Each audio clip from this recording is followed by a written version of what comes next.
N Bosco Ndagijimana Bosco niko yitwa. Numanze mu ndirimbo za gospel cyangwa se zo kuramya no guhimbaza Imana. Amaze kuba icyamamare mu kumenywa na benshi mu gihugu cyacu cy'u Rwanda ndetse no mu gihugu cy'abaturanyi cya Kongo. N'umunyakirwa ndetse akaba n'umunyabirwi kuko afite byinshi byamuranze by'umwihariko agituye ku kirwa. Ubu benshi bari kumumva mu ndirimbo nziza cyane iri kubica mu gihugu cyacu yise Kumbe. Ariko njye ngufitiye byinshi kuri N Bosco, ntunjye kure. Hano wahisemo neza, ni kuri Menya Social TV, naho njye ndi Social Jeremy niko nitwa. Ngaho kanda subscribe, comment, like maze ze twikomereze.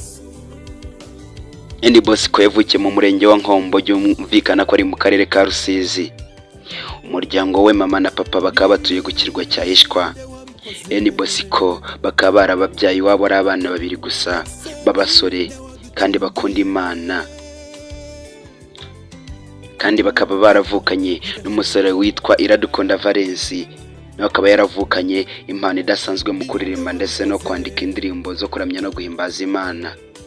Benshi baramuzi ku mu bigo bigiye bitandukanye ndetse no mu bitaramo bigiye bitandukanye ibyo Valence yagiye akora mu kuririmba, yaba amagurupe yagiye atandukanye ya worship team. N Bosco yavutse akiri umwana muto, akavukana inzozi zo kuzaba umuririmbyi, ariko akumva nanone bitazamworohera kuko akenshi abo yagendanaga nabo bakiri abana batikozaga ibintu byo gusenga cyangwa se byo kuririmba. Yaje gukomeza bimugumamo, akumva impano ye ari yo kuba umuririmbyi. Yaje gufata icyemezo, navuga ko ari cyiza, aza kujya muri korali izwi cyane nka korali. Yaje kuba muri iyo korali biramworohera. Mu gihe gito yatangiye kugaragaza impano ye yari afite mu kuririmba, aza kugira amahirwe, arakundwa cyane mu busore bwe, bamugira icyizere cyo kuba umwanditsi w'indirimbo z'intumwa zidacogora. Akaba ari umwe mu bagiye bandika indirimbo nyinshi cyane zakorana intumwa zidacogora yo ku Nkombo, kandi indirimbo zakunzwe cyane kugira ngo benshi bagiye bazumva indirimbo zagiye zikundwa na buri umwe wese. Nyuma y'igihe gito kandi N Bosco yaje kuba n'umucuranzi wa piano, abikora nk'umwuga cyangwa se abikora nk'umuhamagaro we, biramuhira kandi arakundwa. Atangira no gucurangira andi makorali agiye atandukanye menshi cyane cyane yo mu karere kacu ka Rusizi. Arazwi cyane no mu bitarane cyangwa se ibitaramo bigiye bitandukanye, aho yagiye acuranga ndetse akanaririmba. Benshi baramukunda kandi bagakundwa no kuba ahantu yabaga yataramiye. Ikindi kuri N Bosco kandi yaje kuba umutoza cyangwa se dirija wa korali intumwa zidacogora, atangira kubikora nk'umwuga. Nibwo yagize n'inzozi zo kuzaba umuhanzi. Yaje gusohora indirimbo ye ya mbere yakozwe cyane yise Uzi Kugaba.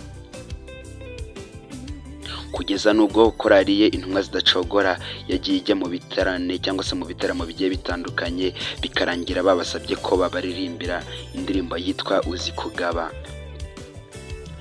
Magingo ya N Bosco ni umugabo ufite umuryango mwiza kandi ushimishije, kandi akaba afite umugore n'abana. Umugore we kandi ukunze kugaragara mu mashusho y'ibihangano bye by'uyu muhanzi N Bosco. Mbere N Bosco yari atuye ku kirwa cya Ishwa, ariko ubu atuye mu mujyi wa Rusizi, akaba asengera mu itorero rya ADPR. Afite ibihangano byinshi by'indirimbo zigiye zitandukanye zakozwe cyane kandi mu buryo bwa audio bufite n'amashusho. Mbere yuko asohora album ye ya kabiri, yari afite indirimbo nyinshi cyane zakozwe cyane wasanga kuri YouTube channel yiwe. Gusa iyi album ya kabiri yiswe Kumbe, izo ndirimbo ze zose ukaba wazisanga nanone kuri YouTube ye. Kuri ubu akaba ari umuhanga, umwanditsi, umucuranzi ndetse n'umuhanzi ukunzwe cyane. By'umwihariko akaba akunzwe cyane mu ndirimbo iri ko bica yise Kumbe. Niba waracikanywe kuyireba nanone wayisanga kuri YouTube channel yiwe yitwa Aganze Worship TV. indirimbo yitwa Kumbe, naho umuhanzi yitwa N Bosco, naho hano ni kuri TV yitwa Menya Social, naho njye Social Jeremy niko nitwa. Ndabashimiye mwese twabanye, kora subscribe urushaho kutuzamura kandi unatwandikira utubwire ko watwumvise cyangwa se tubwira n'ibyo twakongeramo n'ibyo twavanamo cyangwa se n'ibyo twagabanya. Turabakunda cyane, muhorane Imana n'amafaranga. Kumbe yari